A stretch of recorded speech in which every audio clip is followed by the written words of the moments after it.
And you might say, oh, who could be the imbecile who is talking about a flat earth? Or you could say, who believes that the earth is flat at this point in time? Or say, is there anyone who has consistent arguments to say that the earth is flat? All these three different ways represent three distinct levels in which you are approaching a topic. Honestly, my reflection was a bit ironic, to be honest and admit it, but it was more like, okay, let's listen, let's pay attention to who today can say the earth is flat and why they say it. Okay, I grew up with the globe. I love the globe. You see, I have pictures, I have books on astronautics, books on astronomy a lot, because it was a topic that fascinated me since I was a very young child. So when someone says the earth is flat, I said, well, who can think that the earth is flat? I immersed myself 24, 48, 72 hours to see everything there has been about the flat earth and those who refuted the flat earth. So you go, you come back, you go, you come back, and you stay there. In my case, that after 72 hours, you say, it's over, but you don't want to accept it. So you go back and forth, you watch videos of those who refute the flat earth and say, no, it has to be spherical, but I said it yes, but then you go back and say, right, but this argument, how do you destroy it? So there are several things that become interesting. First, the legitimate right to doubt. Can anyone question that we don't have the right to doubt? That the word of science is sacrosanct? That the debate is closed? We have nothing to talk about. I don't think so. It's just as legitimate to say, well, let's analyze it. You can't start by saying, this is not possible. No, because if not, you've already entrenched yourself, you've already made a conceptual, intellectual decision to say there's no option. I believe one of the fundamental things is doubt. Well, is it true that everything they've taught us about science is effective, or could it not be? Not, guys, well, actually, do we know it's spherical, or do we believe it's spherical? Any person, a common citizen, asks themselves, do I know it's spherical, or do I believe it's spherical? They cannot say they know. Why? Because not a single one of us has gone out into outer space to observe this globe.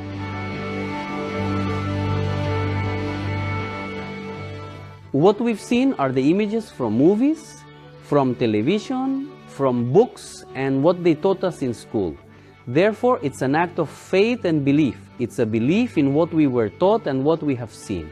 We flat earthers, we are not believers in a flat earth. We think it's flat.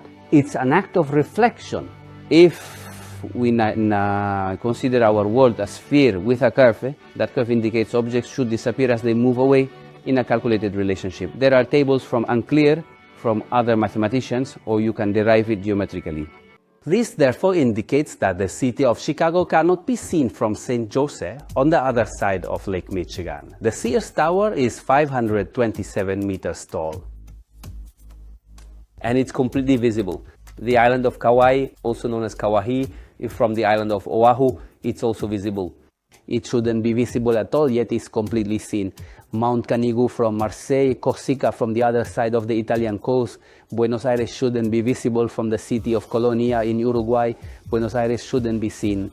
And there's the complete profile, the skyline with the silhouette of all the buildings. That's geometry again, because it shouldn't be visible, yet it is.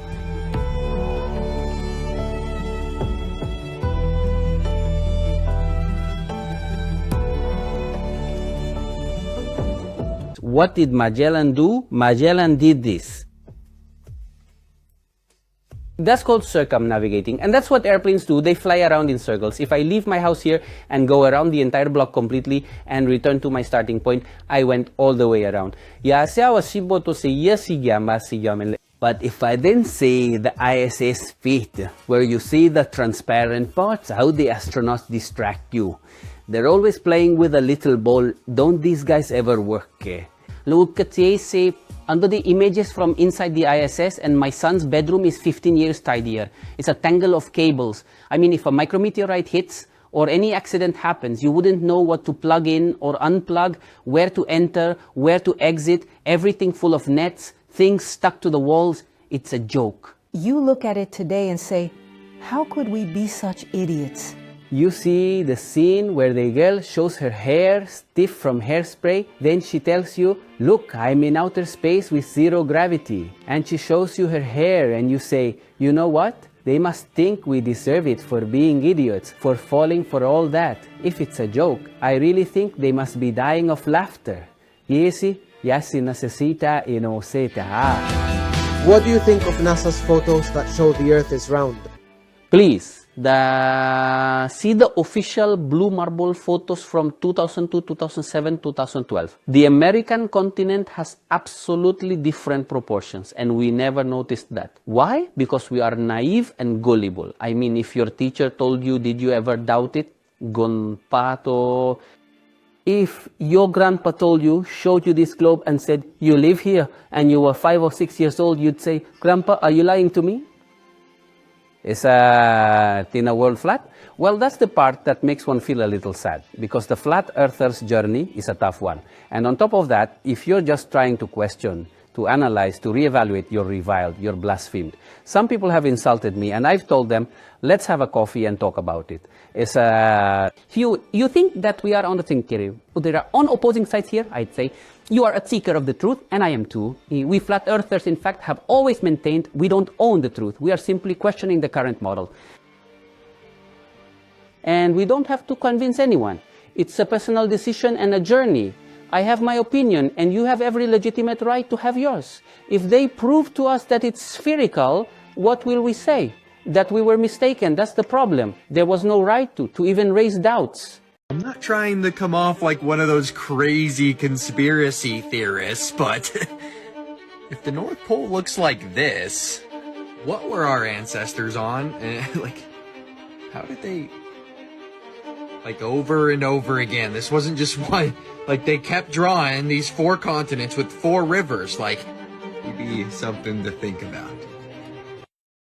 Ladies and gentlemen, welcome to part 1 of a 1,000-part series about how we know Jaron Campanella was never really a flat earther. Welcome to part 1, folks. Let's get right into it.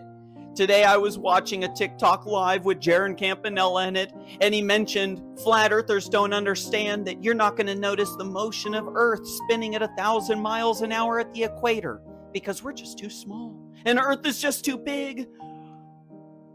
Brother, did you barely come across this information recently because you claimed you were a flat earther for 15, 20 years or whatever, right? My first time digging into flat earth, I heard that excuse all the time. Every globe person would say it. They would all preach it back. You just don't understand how small you are. You're telling me, after 15 to 20 years, that barely clicked in your head, just today, that, maybe we're just too small. That barely clicked in your head now? Huh? I don't think so, buddy. I don't think so. Hey, why don't you get your goddamn psyop ass right out of our community, huh? You see, we aren't playing games anymore, boy. You never were a flat earther. You're a disgrace. Get your ass out of our community. And remember, stay flat, my buds. Okay, I'm asking for a friend, and this is for you globies out there.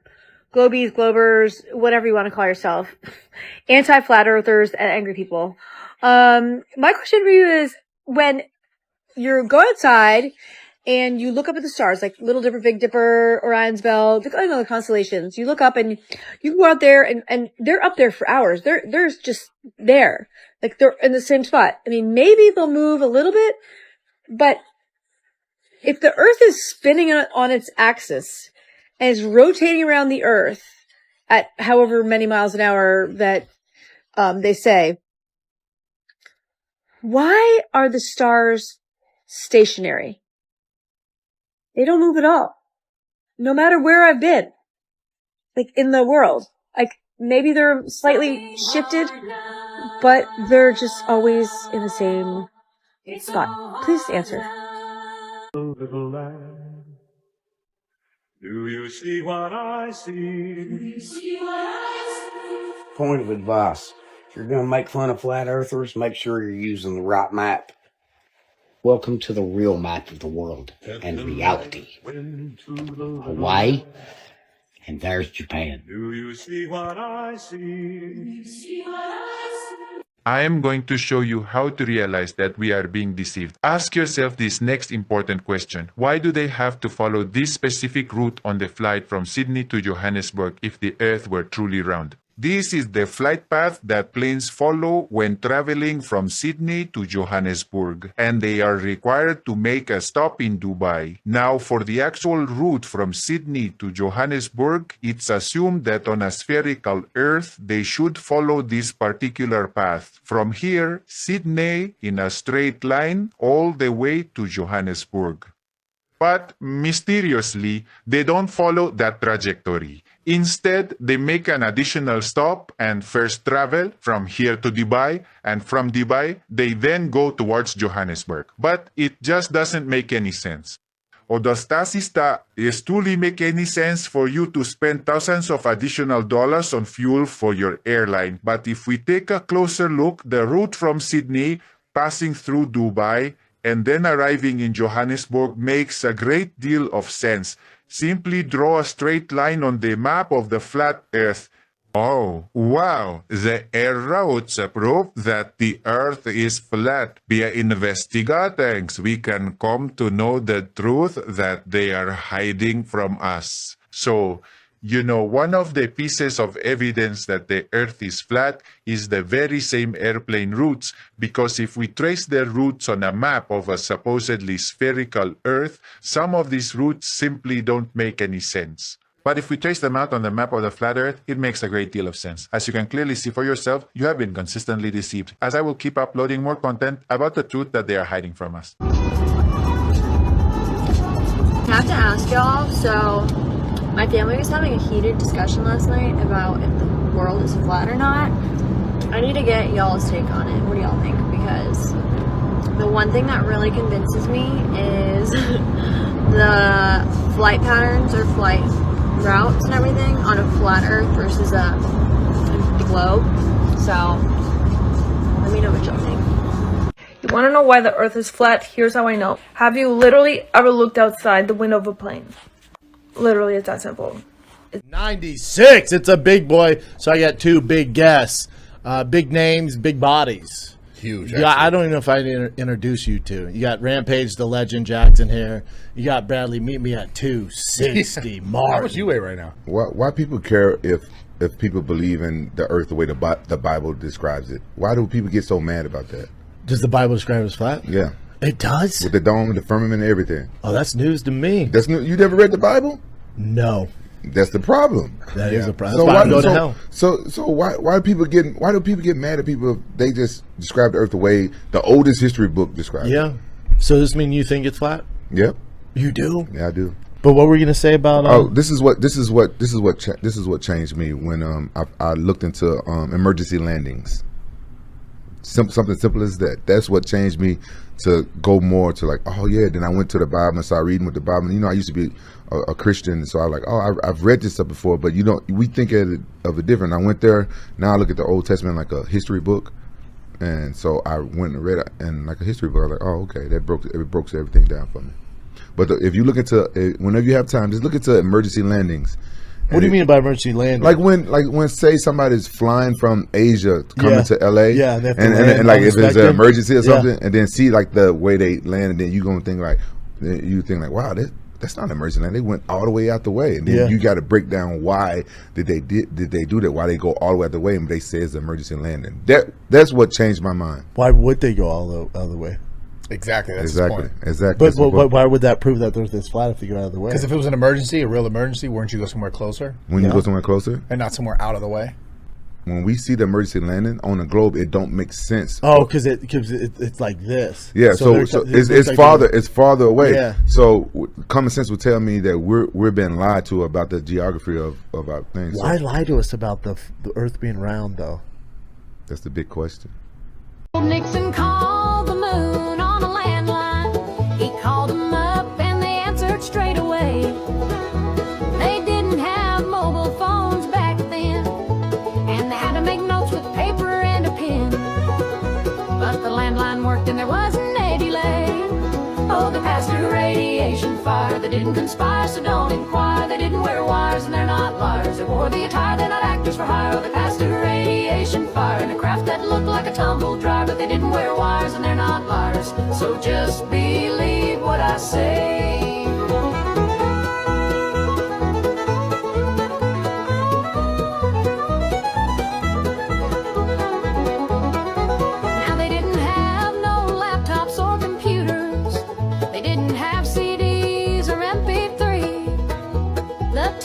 Was black and white, but they managed to get to the moon just right. Cause of 1969 technology, oh, they passed through radiation fire. They didn't conspire, so don't inquire. They didn't wear wires and they're not liars. They wore the attire, they're not actors for hire. They passed through radiation fire in a craft that looked like a tumble dryer. But they didn't wear wires and they're not liars. So just believe what I say.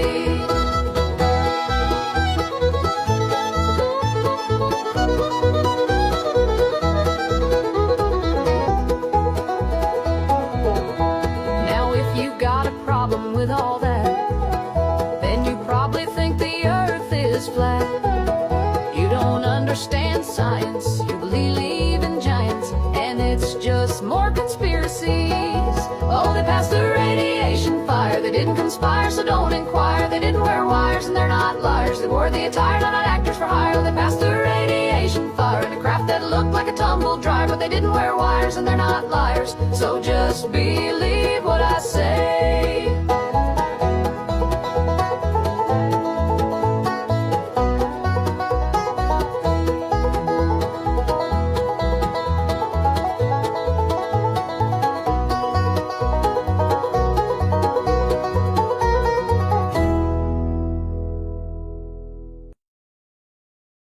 The Flat Earth map dates back over 1,000 years. This map is credited to being created by a Persian astronomer. His name was Al-Biruni and he lived between 973 AD to 1048 AD.